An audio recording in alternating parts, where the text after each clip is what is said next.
हमारे लिए अतीत के काल की बात अगर कहें तो अगर हम अपने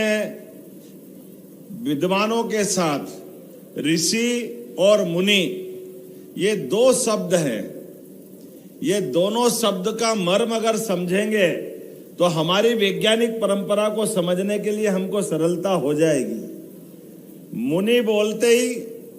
मुनि के लिए वो विवाह नहीं करते, घर गृहस्थी नहीं बनाते हैं, लेकिन ऋषि परंपरा हमारी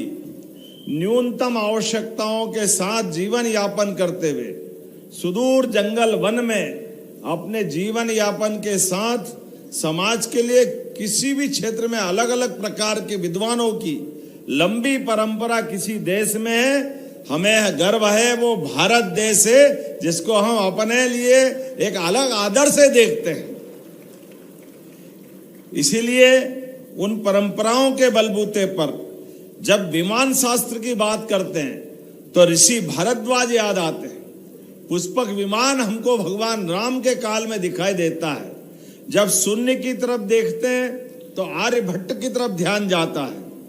जब भास्कराचार्य के पास जाते हैं तो ग्रहों की गति बताई जाती।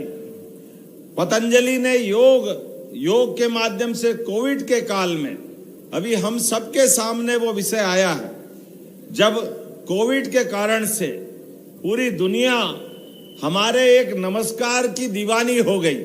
हमारा अभिनंदन कैसे होना चाहिए, ये दोनों कर जोड़कर हम एक बार नमस्कार जैसे करते हैं तो ये हमारे लिए भी सुरक्षित रहता है और दुनिया का अभिनंदन करने का अभिनव प्रयोग है। पतंजलि के योग के माध्यम से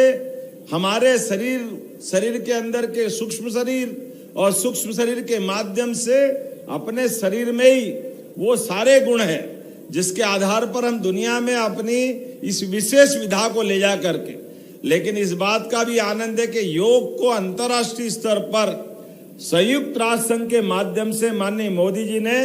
जिस ढंग से प्रतिष्ठित किया है, अब हमारे लिए वो सारे देश जो कभी पता नहीं क्या क्या सोचते थे, वो सारे साउथ एशिया के देश हमारे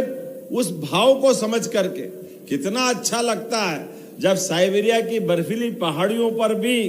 योग करते हुए लोग दिखाई देते हैं। और हमारे लिए चाइना से लगा करके पाकिस्तान तक, चाहे उससे हमारी कितने प्रकार की कई मामलों में नहीं बनती है, लेकिन योग वाले दिन तो पाकिस्तान के भी लोग योग करते हुए देखते हुए संयोग से ही सही ने नमस्कार तो भारत वालों को ही करते हैं, उसका आनंद हम सबको आता है।